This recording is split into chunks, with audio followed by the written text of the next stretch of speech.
जय गणपति बप्पा, हर हर महादेव। जय छत्रपति शिवाजी महाराज। जय मराठी, जय मराठा। नमस्ते, सभी बड़ों को प्रणाम, छोटों को प्रेम। स्वागत है आप सबका आपके अपने चैनल अभिवाणी में। मेरा नाम है अभिषेक शर्मा। आज है 13 जून 2023, दिन मंगलवार, और कौन होनार करोड़पति 2023 सीजन 4 का ऑफलाइन क्विज खेलेंगे, जो कि 500 पॉइंट्स के लिए होता है। इसका शॉर्ट वीडियो मैं दिन में ही अपलोड कर चुका था 10:30 बजे, और ये जो है थोड़ा डिटेल इन्फॉर्मेशन के साथ में वीडियो है, तो अगर आप सुनना चाहें और अपने जीके इम्प्रूव करना चाहें तो सुन सकते हैं। प्ले नाउ पे क्लिक किया। 24 घंटे तक क्विज लाइव रहता है, 14 जून को 9:59 तक मॉर्निंग में कभी भी आप इसके आंसर दे सकते हैं। इसके साथ ही रात्रि में जब शो आता है 9 से 10, तो अवश्य खेलिए और पॉइंट्स के लिए। ये सारे पॉइंट्स मिलकर ही आपकी रैंक बढ़ाएंगे, जो कि आपको कई सारे प्राइजेस जिता सकते हैं, जो कि अभी तक इन्होंने अपडेट नहीं किए हैं, और आपको पहले ट्रिपल एफ और फिर हॉट सीट तक ले जा सकते हैं। ये हैं पहले एपिसोड के टॉप 10 प्ले अलॉन्ग विनर्स के नाम। कम्युनिटी में भी मैंने इसको पोस्ट कर दिया था। तो 24/7 क्विज आइकन पे क्लिक करेंगे और टाइमर स्टार्ट हो जाएगा। 30 सेकंड का है। इसमें 30 सेकंड का ही समय मिलता है, इसलिए ज़्यादा नहीं बता पाता हूँ, इसलिए वीडियो के लास्ट में मैं आपको बताऊँगा, क्योंकि कुछ बारे में डिटेल लंबी है तो उतनी कवर नहीं हो पाती है। तो पद्म विभूषण जो है कुल 6 जनों को मिला है 2023 में। किन किन को मिला है, कुल कितनों को मिला है, वो मैं बताऊंगा आपको वीडियो के लास्ट में। करेक्ट आंसर है 100 पॉइंट्स मिल गए। दूसरा प्रश्न है कि कौन सा देश की पहचान हुई है सबसे ज़्यादा हथियार मंगाने के लिए, जो कि सिप्री की 2023 की रिपोर्ट में है। जर्मनी, इंडिया, नॉर्वे या कजाकिस्तान? तो बड़े गर्व के साथ कहना चाहूँगा, हमारा ये भारत देश है सबसे बड़ा आर्म इंपोर्टर, यानी कि हथियार मंगाने वाला। एक्सपोर्टर होता है निर्यात करना, मतलब भेजना। Who invented first practical computer? Alan Turing, Charles Babbage, John von Neumann और Ada Lovelace. First practical computer, इन्हें फादर ऑफ कंप्यूटर भी कहा जाता है, Charles Babbage. Option B correct answer है। 100 पॉइंट्स मिल गए, 300 हो गए। और 100 पॉइंट्स के लिए चौथा प्रश्न आप सबकी स्क्रीन पर ये रहा। 2016 की बॉलीवुड मूवी की बात हो रही है, जिसमें फीमेल रेसलर थी गीता फोगाट और बबीता कुमारी। तो सुल्तान भी जो है कुश्ती पर है, और दंगल भी है जिसमें आमिर खान थे, और सीक्रेट सुपरस्टार में भी आमिर खान थे, पर इसका रेसलिंग से कुछ लेना देना नहीं है। क्वीन जो है कंगना रनावत की थी। तो ये जो दंगल मूवी है उसके बारे में है। महावीर सिंह फोगाट की बेटियां हैं। कुल जो हैं ये 6 बहनें हैं। बहुत सौ को लगता है केवल 4 बहनें, 6 बहनें हैं ये कुल। फेमस सॉन्ग सारे जहां से अच्छा किसने लिखा है? रविन्द्रनाथ टैगोर ने नहीं लिखा है, जयदेव जी ने नहीं लिखा है, मोहम्मद इकबाल ने लिखा है। इनका पूरा नाम भी है, बहुत लोगों को नहीं पता होगा। और बंकिम चंद्र चट्टोपाध्याय, इन्होंने भी नहीं लिखा है। तो ये ऑप्शन सी होगा। Click submit, let's see right और wrong. Yes, correct answer and got 100 points. तो इसको इसमें हमने पूरे 500 पॉइंट जीत लिए हैं। अब जो है मैं आपको थोड़ा डिटेल्स जो कह रहा था 1 बाय 1 सभी क्वेश्चन के बारे में बता देता हूँ थोड़ी थोड़ी। तो जैसे कि पहला प्रश्न था पद्म विभूषण के बारे में, जो 2023 की बात है कि इसी वर्ष कितने लोगों को मिला था।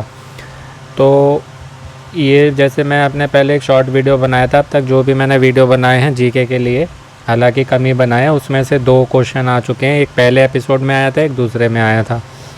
तो इसमें जो है ये गणतंत्र दिवस जो होता है ना, इंडिपेंडेंस डे नहीं, रिपब्लिक डे। इंडिपेंडेंस डे होता है, स्वतंत्रता दिवस 15 अगस्त 1947 को मनाया जाता है। बहुत से लोग इसमें भी कंफ्यूज हो जाते हैं। और रिपब्लिक डे होता है गणतंत्र दिवस, जो कि 26 जनवरी 1950 को मनाया जाता है। उस दिन हमारा भारत देश का गणतंत्र लागू हुआ था। 26 जनवरी 1950 गणतंत्र दिवस रिपब्लिक डे, और 15 अगस्त 1947 स्वतंत्रता दिवस इंडिपेंडेंस डे। तो जो गणतंत्र दिवस होता है रिपब्लिक डे, तो 26 जनवरी को होता है। तो उससे पहले की जो इवनिंग होती है ना, पूर्व संध्या यानी कि 25 जनवरी, उस पर ये लिस्ट जारी की जाती है। तो इस बार जो है हमारी राष्ट्रपति हैं द्रौपदी मुर्मू जी, उन्होंने दिया है। पहले जो है दूसरे राष्ट्रपति थे तो उन्होंने दिया था। तो उसमें ये घोषणा की गई थी। इसमें 3 श्रेणियाँ आती हैं, पद्म विभूषण, पद्म भूषण और पद्मश्री। और ये बड़े नागरिक सम्मानों में से एक है। एक और होता है, उसके बारे में भी बताऊंगा अभी। पिछले वर्ष जो है राष्ट्रपति थे रामनाथ कोविंद जी, तो उन्होंने दिया था। राष्ट्रपति भवन में राष्ट्रपति खुद देते हैं, तो उन्होंने कुल 128 लोगों को दिया था। और जिन 6 लोगों को मिला है ये, वो हैं जाकिर हुसैन, SM कृष्णा जी, बालकृष्ण दोषी, श्रीनिवास वर्धन, दिलीप महालनबिस और मुलायम सिंह यादव सपा के मुखिया। इन्हें मृत्यु के पश्चात मिला है। और कुल जो है राष्ट्रपति द्रौपदी मुर्मू जी ने 106 लोगों को दिया है, जो मैंने आपको बताया था। 3 इसमें युगल भी हैं। युगल मीन्स हो गए, आप मान लीजिए जैसे जोड़ा, तो 2 जनों को एक साथ मिला, तो वो भी हैं इसमें। तो कुल 106 पद्म पुरस्कार। अगर 2 जनों को एक ही उसमें मिला है तो उसको एक ही माना जाता है। तो इस हिसाब से कुल 106 जने हैं, जिसमें 91 जो हैं पद्मश्री हैं, 91, 9 हैं पद्म भूषण 9 और 6 पद्म विभूषण, जिसकी इस क्वेश्चन में बात हो रही थी।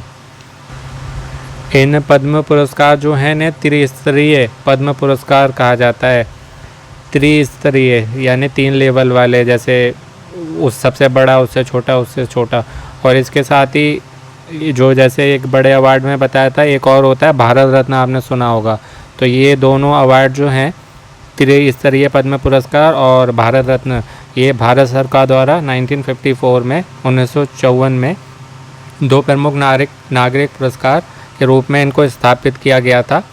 और ये उन लोगों को दिया जाता है जो मतलब अपने क्षेत्र में अलग अलग कार्य करते हैं, कुछ असाधारण, जो मतलब पहले किसी ने नहीं किया। जैसे कोई नई खोज करना, कोई रिसर्च करना, है ना, किसी चीज़ का इन्वेंशन करना, या किसी चीज़ को बनाना अलग तरीके से, यानी असाधारण काम जो साधारण नहीं हो।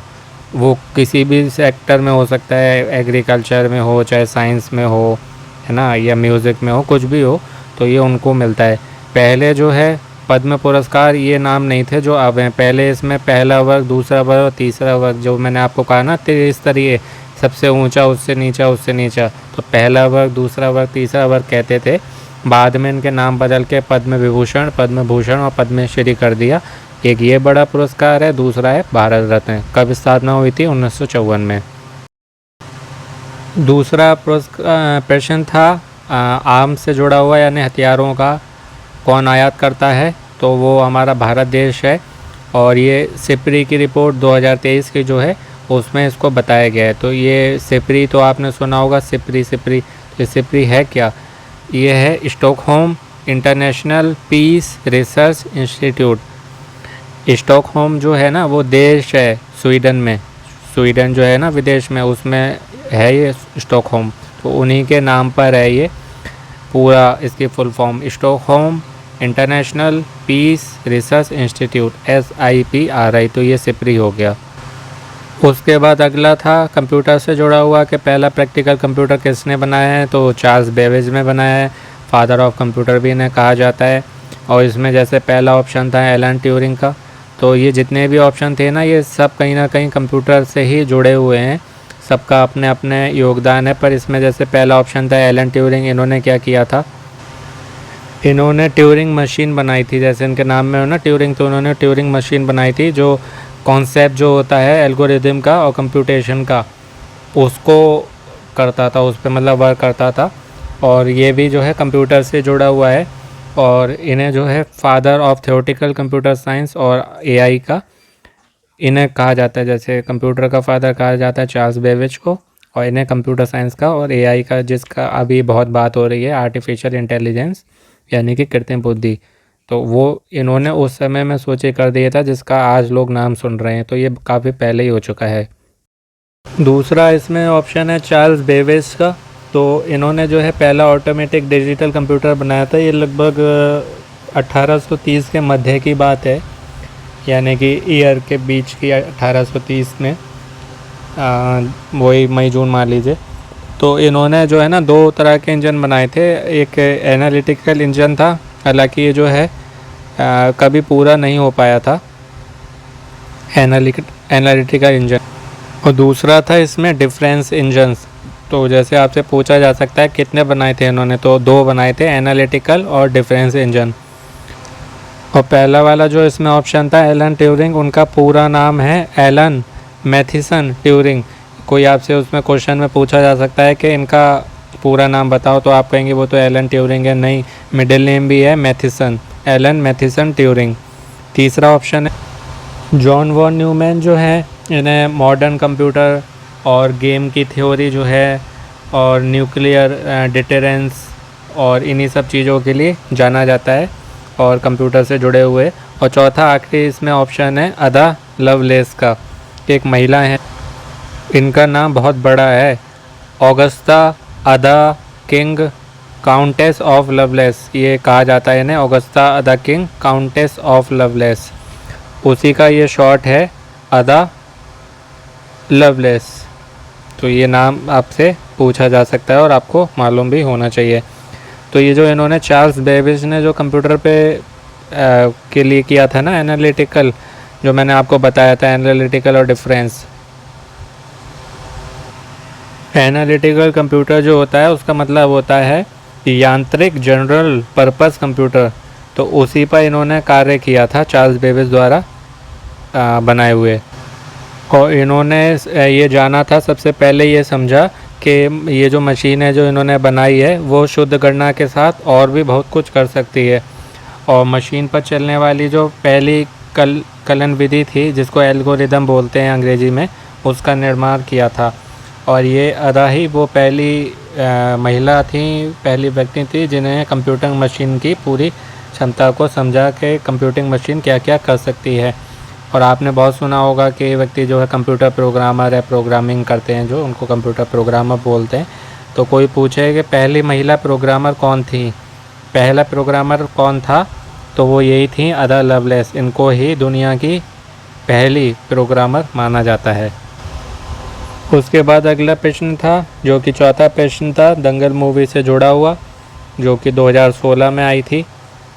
उसके बारे में मैंने आपको बताया था कि ये जो है कुल 6 बहनें हैं, गीता, बबीता, प्रियंका, ऋतु, विनेश और संगीता। ये कुल जो है 6 बहनें हैं।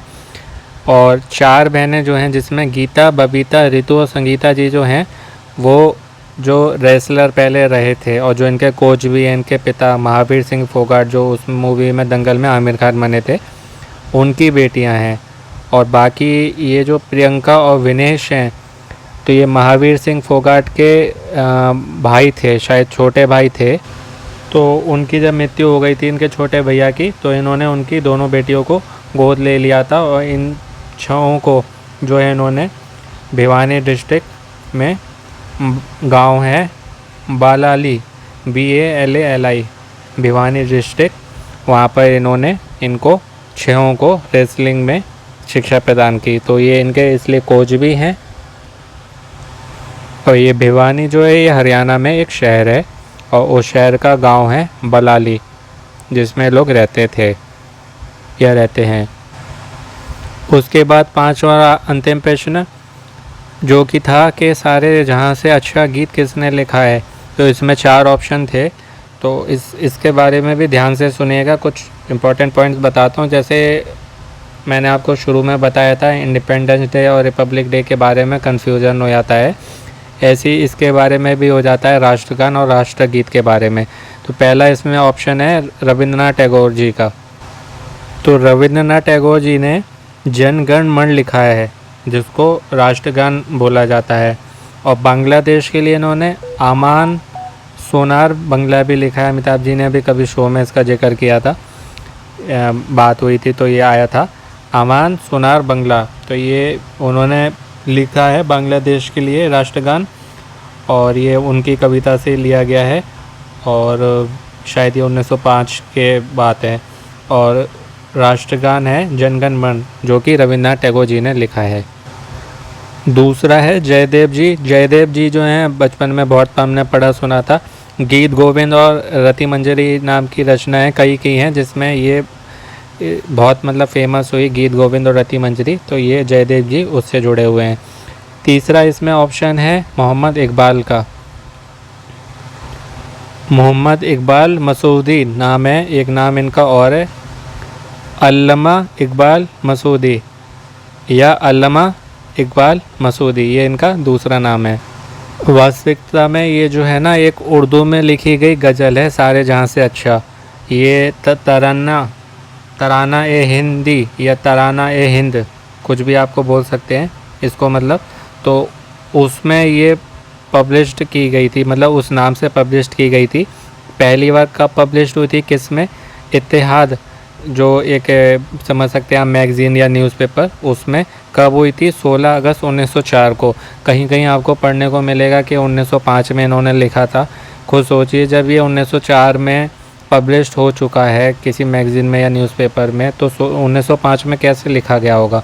लिखा तो पहले गया होगा, पहले सोचा होगा फिर लिखा होगा, और 1904 में जब पब्लिश्ड हो गया सबने पढ़ लिया, तो कैसे संभव है कि इन्होंने 1905 में लिखा? तो वाला ऑप्शन सही नहीं है जो आपको कहीं मिलेगा गूगल पे या कहीं भी पढ़ने को।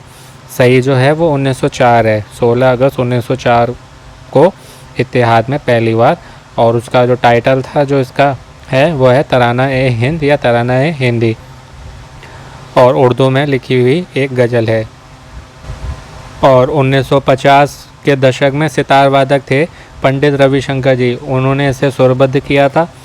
और इंदिरा गांधी ने भारत के प्रथम अंतरिक्ष यात्री जो थे ना राकेश शर्मा जी, तो उनसे पूछा था कि अंतरिक्ष से भारत कैसा दिखता है, तो उन्होंने इस गीत की पहली पंक्ति कही थी कि सारे जहां से अच्छा हिंदुस्तान हमारा।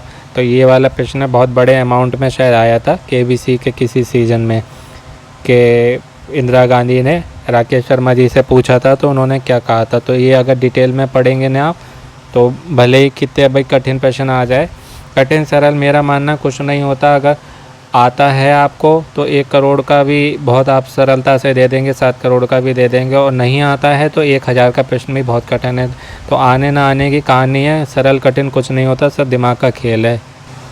अब कोई ये पूछ ले कि लिखा किसने, अब वो तो पता। आप कोई कहे कि इसको सुरबत किसने किया था, तो वो किया था पंडित रविशंकर जी ने। वो क्या बजाते थे? वो सितार वादक थे, है ना। कब किया था? 1950 में किया था। तो ये सब जब डिटेल में आप पढ़ेंगे तभी आपको पता चलेगा इस बारे में। और इसको अनौपचारिक रूप से राष्ट्रीय गीत कहा जाता है, ऑफिशियली नहीं है, अनऑफिशियली है राष्ट्रीय गीत, तो जैसे मैंने अभी आपको बताया था। और कोई पूछे कि इसे पहली बार कहाँ पढ़ा गया था, तो वो पढ़ा गया था गवर्नमेंट कॉलेज जो कि लाहौर में है। इसके साथ ही मोहम्मद इकबाल ने ही जो है पाकिस्तान के लिए भी लिखा है। उसका नाम है, जैसे इसका है तराना है हिंद या तराना है हिंदी, उसका नाम है तराना ए मिली। ये मुस्लिम समुदाय के लिए इन्होंने लिखा था। उसके बोल थे चीनो अरब हमारा, हिंदुस्तान हमारा, मुस्लिम है वतन है सारा जहां हमारा। चीन ओ अरब हमारा, हिंदुस्तान हमारा, मुस्लिम है वतन है सारा जहां हमारा। तो ये वहाँ के लिए लिखा था, पाकिस्तान के लिए, तराना ए मिली में। और ये जो है ब्रिटिश सरकार के विरोध के लिए लिखा था इन्होंने, तराना ए हिंदी वाला उर्दू भाषा में जो मैंने आपको बताया था हमारे हिंदुस्तान के लिए लिखा है। ब्रिटिश सरकार के विरोध के रूप में देशभक्ति के लिए गीत लिखा गया था, और बाद में जो है राष्ट्रीय गीत ये बन गया था, और भारत में ही गाया जाता है ये। और कोई इसमें आपसे ये भी पूछ सकता है बड़े अमाउंट के क्वेश्चन में कि ये पब्लिश्ड कब हुआ था। जैसे एक तो मैंने आपको बताया 1904 का, एक ये बाद में फिर से पब्लिश्ड हुआ था 1924 में, वो तो बात थी 1904 की। ये 1924 की बात है, 1924 की उर्दू बुक जिसका नाम है बंग-ए दारा, BANG बंग IDARA दारा, बंग-ए दारा।